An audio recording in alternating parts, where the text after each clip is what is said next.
Good afternoon, LC people. Well, I'll give you another update of what Dave's been about so far this morning.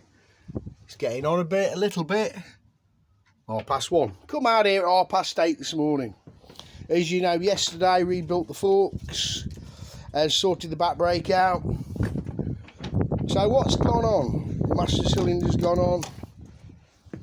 These hoses were like the back one. They had blockage in. On one side, both sides, you know, the bottom or the top, whatever it was. A little bit of wire on the drill sorted them out. So I cleaned all the crud out on the seals. The shoes are actually very, very good, so they've gone back on. They've had a good clean up and a bit of roughing up. Happy about that. Okay then. I've ordered a lot for there. They're not much money. I think they're under 20 quid, these things. Some of you might know, some of you might not. You need to drill that out at precisely that place there. When you get the new one, you'll see the pins here. So some folks say, yeah, 1:05 or whatever it is. But yeah, that's where it needs to be to drill it out, because it gets the pin and then it just pops out. The spring just helps it to come back out.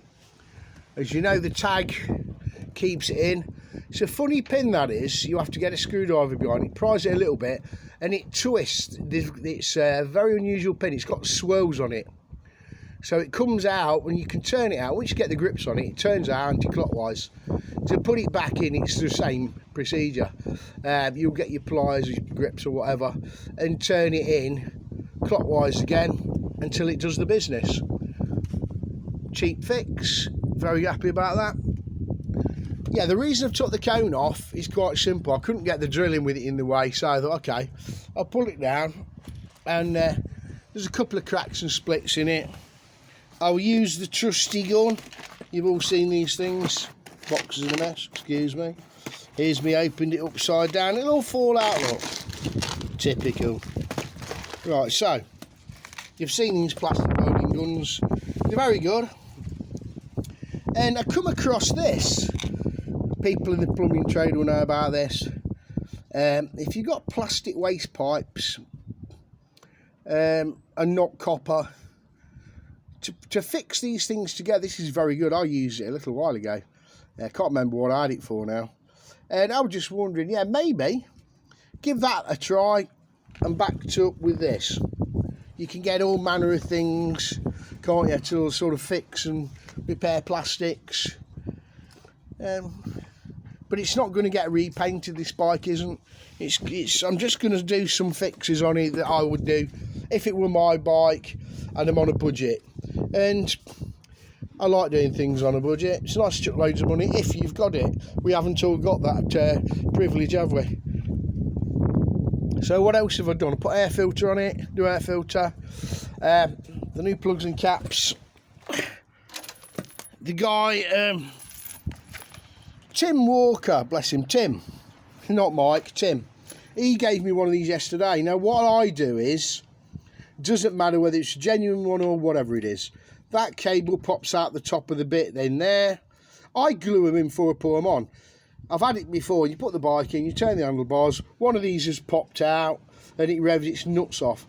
I'm not going to give it the opportunity to do that, so all them three have been glued in with my glue gun, that bit and inside that bit, so there's no way that splitter is going to cause me any grief. They're not expensive, people moan about them. I always manage to make them work, but that's what I'll be doing. That'll be going on shortly, but I've got the speedo to do, some cracks and splits on this nose cone, but yeah, I've got to get him off in a minute. As you know, I've got one from Simon Wells to go on it. That can go back on it. Foolishly, I ordered some two-stroke off the bay. I ordered it on the 14th. It's not going to be until next Sunday week, which is really annoying me, because if I don't get it running today, it'll be tomorrow, and I will want that two-stroke, which means I'll have to bite the bullet and pay over extortionate prices at the motorbike shop for some, which really ticks me off.